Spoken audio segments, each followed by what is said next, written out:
it's our journey to know that's taken us from those very humble beginnings. It continues to point to a gene-environment I interaction. distinctly remember sitting there thinking, my daughter couldn't read on Monday, and now she can read. So I'm hosting my own reading challenge. Formula that we recommend based on the research. And we called it Lindamood-Bell Learning Processes.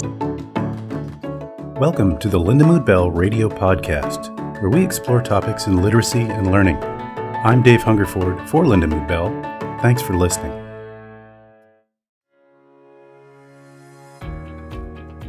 Communities around the country are launching new dyslexia initiatives so struggling readers can get the help they need.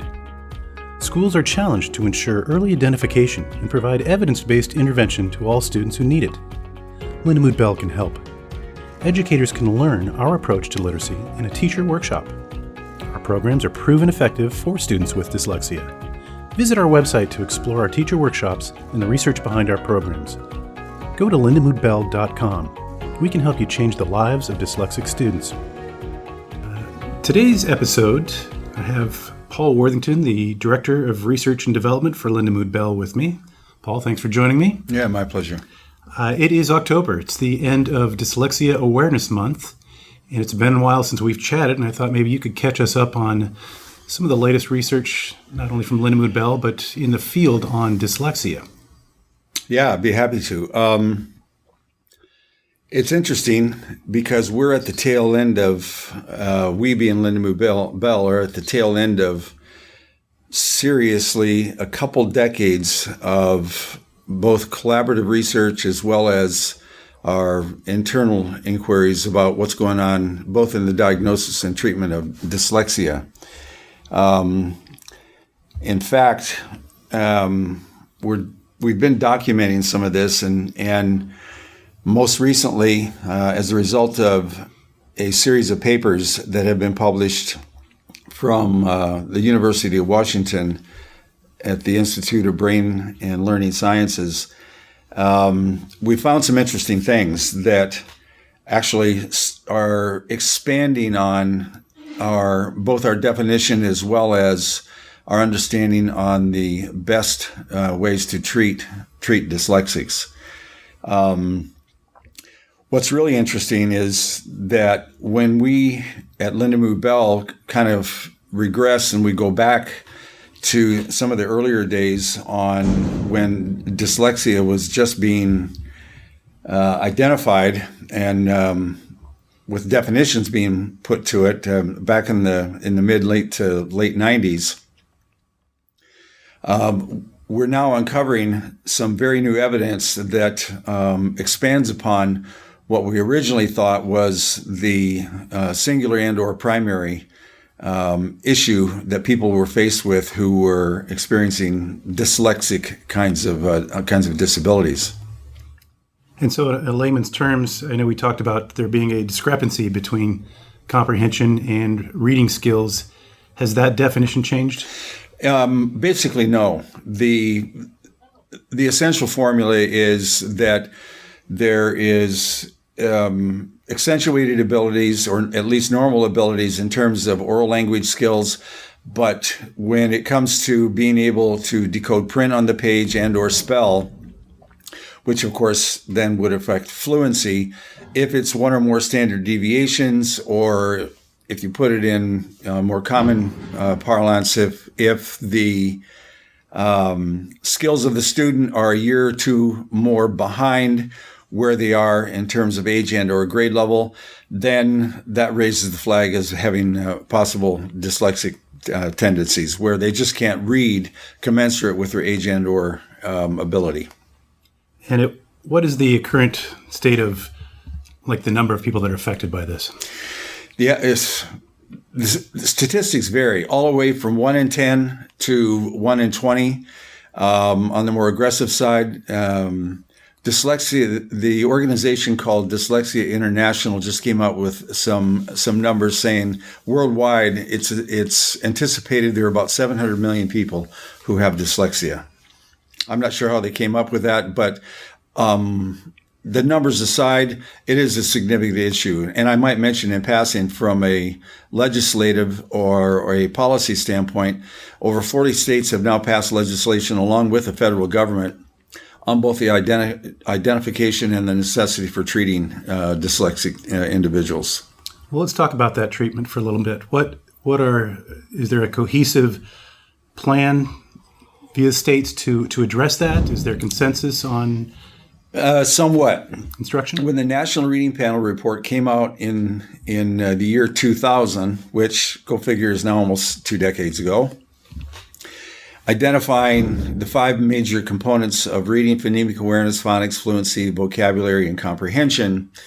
At that time, the identification of phonemic awareness and the other components raised the flag as to the primary issues that dyslexics are faced with. And so over that period of time, again, the last 20 years roughly, slowly through the efforts of the International Dyslexia Association, special education considerations at federal and state levels, the awareness and the expectations to address the needs of the dyslexic population, particularly because of special education law, are mandating that more serious inquiries need to be addressed and incorporated into the basic structure of educational attainment throughout the United States.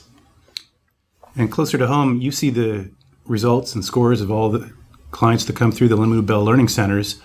What's the general, does that population of kids that would be considered dyslexic the same in our learning centers, or is it a greater likelihood, or is it less? What's really interesting is that when we have students come into our learning centers, significant numbers of them, in fact, when I look over I've got some data that I'll be addressing in a forthcoming presentation, but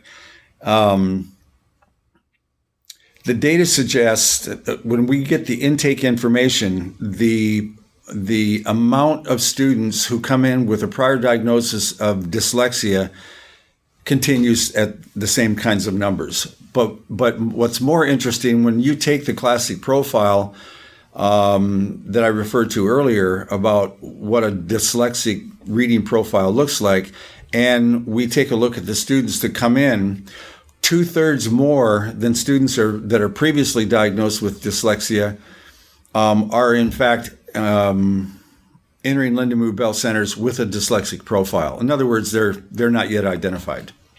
Do you think there's some sort of political aspect of that maybe in some instances parents don't want the diagnosis? I think to some extent people worry about it. With the identification comes, the mandate of or the necessity to then treat it once it is properly identified, I should say. And on both sides, both in terms of people officially in the public sector as well as parents could have. I don't see that normally as a phenomena, though. Typically with the diagnosis of it, it's a positive thing because the label is actually put to the difficulty that children are having with their reading. And then with that identification, then the next step is, of course, seeking some sort of remediation to address the problem. So maybe a simple question, but what exactly is dyslexia? We know it exhibits itself in the form of reading difficulties, challenges, poor phonemic awareness, poor phonemes. Is it a disease? I've heard there's a lot of misconceptions out there. Is it a disease? What is the basic genetic? The basic simple explanation is that, and this is in the National Institutes of Child Health and Human Development definition that came out roughly around the year 2002, that basically the current definition is that it's brain-based. In other words, there is a general tendency to struggle more with the integration of phonemes and graphemes, or sounds and letters, within the English language. The central cause historically has been related to people who have difficulty perceiving the number, order, and sequence of sounds within syllables. Now, it's not a hearing acuity issue, but rather it's a perceptual issue of mixing how sounds are one to another as you try to decipher print.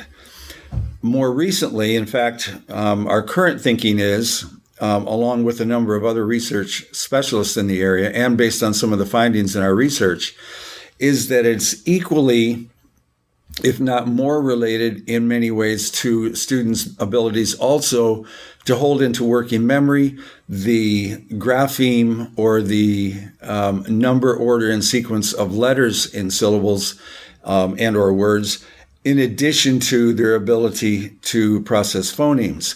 Now, it should be said that, and this is a very interesting nuance, but some of the recent medical research in the collaboration studies that we've been doing with Georgetown University, with the University of Washington, and so forth, are indicating that not only is it kind of the black box thing that corresponds to those areas of the brain that are involved in being able to perceive phonemes or hold letter patterns in working memory, it's also an artifact of how well the brain is communicating between those areas in what's referred to as the white matter. Current medical technology in fMRIs called diffuser tensor imaging allows for the tracking and the strength of the connections between those cortical areas that perhaps are impoverished for either developmental or genetic reasons. And what we found is that in these studies is when we stimulate children's abilities to both hear sounds as well as process what we call the symbol images or the letter relationships of the sounds within syllables and words, correspondingly, we're seeing substantive changes in the brains of those individuals where the communication architecture between the phonological processing part of the brain and the orthographic processing part of the brain, actually those pathways are being enhanced. The white matter, the conductivity between the white matter, more accurately presented, actually is strengthened, allowing then for better communication in those areas. And then when correlated to gains in reading, sure enough, we see statistically significant gains in reading. Wow. Well, I know you're quite familiar with the instructional portion of what's done at Lindamood-Bell. What precisely, if a person's new to this, what sort of instructional path and steps and programs do we do to try and enhance those skills? There's some terminology that's been used for a long time, and it's legitimate, and it's called multisensory stimulation.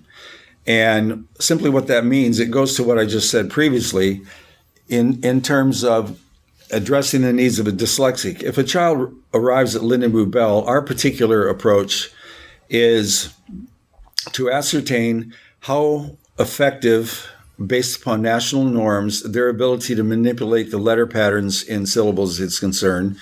We clearly also address their ability to perceive sounds in their relationship one to another in syllables. If we discover that those, if there are deficits in those areas, then sure enough, we will take them into an instructional model where, and the program that we use is called Seeing Stars. And what that does is that we take students immediately into a sensory cognitive processing line of questioning where, starting with just sounds and letters in isolation, we measure and stimulate their ability to hold those sounds and their relationships one to another, searching for any discrepancies that they might have, starting again with just simple sounds and letters in their correspondences one to another.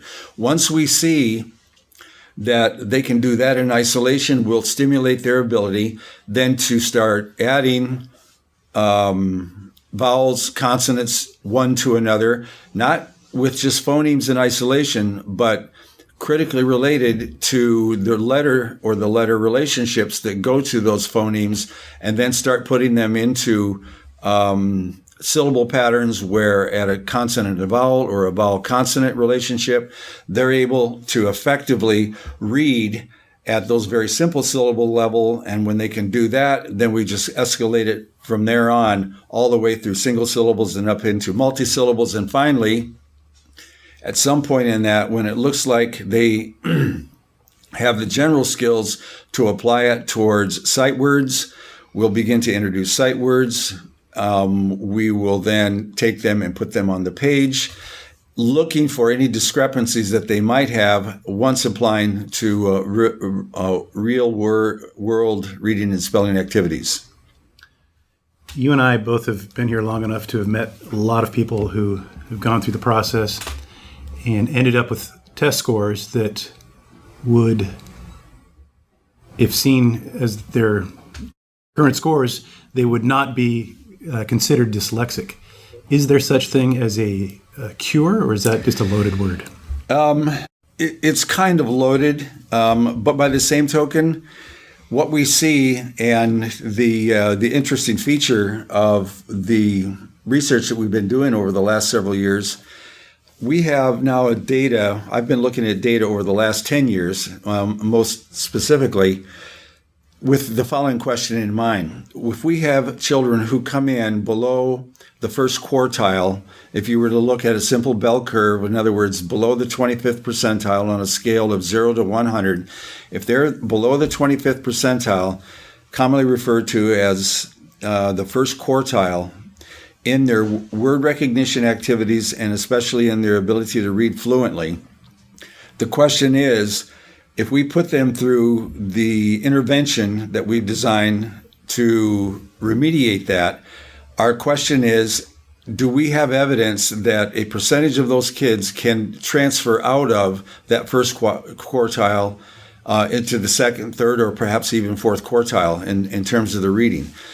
And the evidence is clear, both in terms of our own analysis of our own data, as well as the data most currently that we have out of the University of Washington.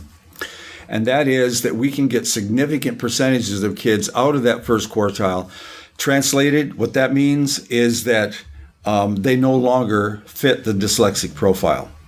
And based upon longitudinal replication studies, in other words, looking at those students downstream at a second interval, those particular scores hold over time. In other words, they don't regress back.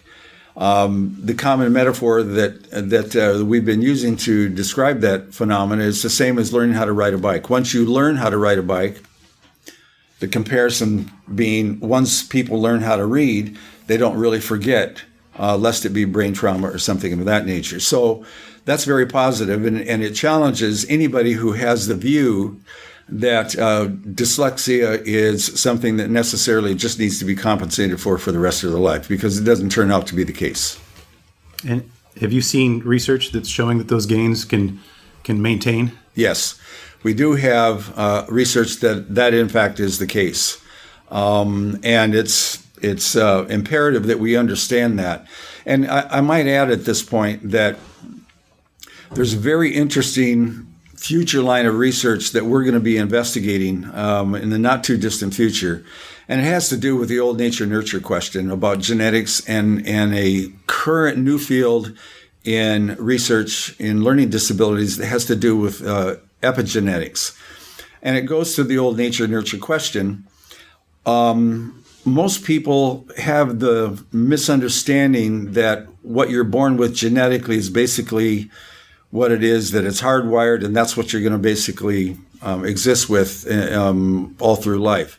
It turns out that genetic studies, both in and outside the world of learning disabilities, are now showing some substantive evidence that as much as 40% of the genes that we are born with are not predetermined. They are simply held in waiting in order, based upon environmental stimuli, waiting to be expressed. Why does that apply to the field of reading? Well, when a child is born, if they don't get the appropriate instruction in the acquisition of reading skills, then, or they get instruction that's detrimental, then those genes will not be expressed in a line commensurate with what's necessary in order to learn how to read. And so in other words, what we're seeing in the research is that it goes to the whole idea of brain plasticity. In one of the studies that we did now 15, 20 years ago with adult dyslexics that were part of the original Orton dyslexic population that have been tracked longitudinally over decades, we actually saw brain plasticity in the adults that we worked with in that particular study published out of Georgetown University. And so even into adulthood, we're finding evidence that there's substantive plasticity in being able to overcome whatever the profile is that people have traditionally thought that was hardwired in the brain and it couldn't change. Well, and speaking of research, I know you have your hand in a lot of different projects. What are some of the current things going on that you can kind of We're pretty tease forward? excited. Yeah, we're pretty excited. We're finishing, again, in collaboration with Georgetown University. We've just finished, I think we're in our third year now of a study that is taking a look at the relationship between reading disabilities and math disabilities. Some folks refer to it as dyscalculia.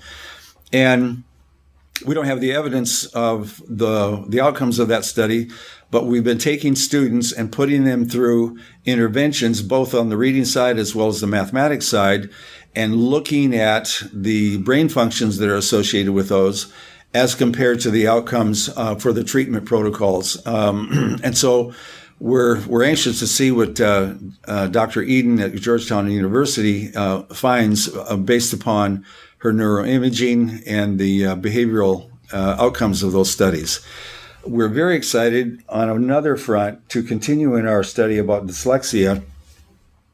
It turns out that we've got an opportunity with Stanford University to begin a new collaboration over, I think it's 5 years, digging even deeper into the longitudinal nature and asking that same very question. If we have dyslexics that we work with and we can see substantive gains 1, 2, 3 years down the road, what will their profile look like? Do they learn how to read even more effectively? Do they stall? Do they regress?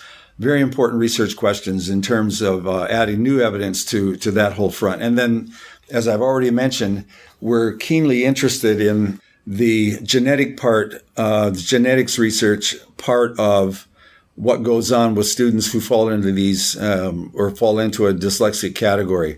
Having once been identified and finding that the particular genes that have been identified as associated with dyslexics, can those genes be restructured in such a way in terms of how they're expressed, which is essentially the whole definition of epigenetics. How do the genes express themselves dependent upon environmental stimuli, and what are the outcomes whenever you do the post-testing downstream? Well, I know you're giving a webinar in the next week or so. Yeah. Anything that you would alert our listeners to make it worth them to go check out? All of the things that we've chatted about. But I'm going to end with some very interesting offerings, I'll call it, in terms of more comprehensive theory that is, the way I think I'd like to state it is that it adds to the general understanding that we have about dyslexia. It's called dual coding theory. It's a theory that's been around for quite some time, and in reviewing the literature, it looks like there's substantive evidence to legitimate that particular theory on the model of literacy development as it would apply to not only dyslexia, but literacy at large to include comprehension, vocabulary, again, everything that's been identified in that was identified in the National Reading Panel report. Secondly, I referred to this earlier, it being the idea of the connectivity between the cortical areas in the brain. There's a new line of research that's called the underconnectivity hypothesis, and it's been used extensively in or identified primarily associated with children who have autism. But it looks like there's general applicability also in the field of dyslexia, because if it turns out that this multisensory issue of being able for the human brain to be able to have accurate and consistent synergistic communications between those areas of the brain that processes the sounds, in other words, phonemic awareness, and that area of the brain that's associated with being able to memorize letter patterns and syllables. This underconnectivity hypothesis might be an interesting way to describe more accurately that phenomena that we're now seeing showing up in the research that we've been conducting over the last 20 years.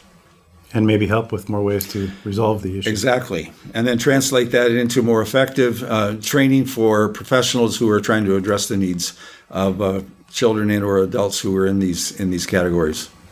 One last question for you.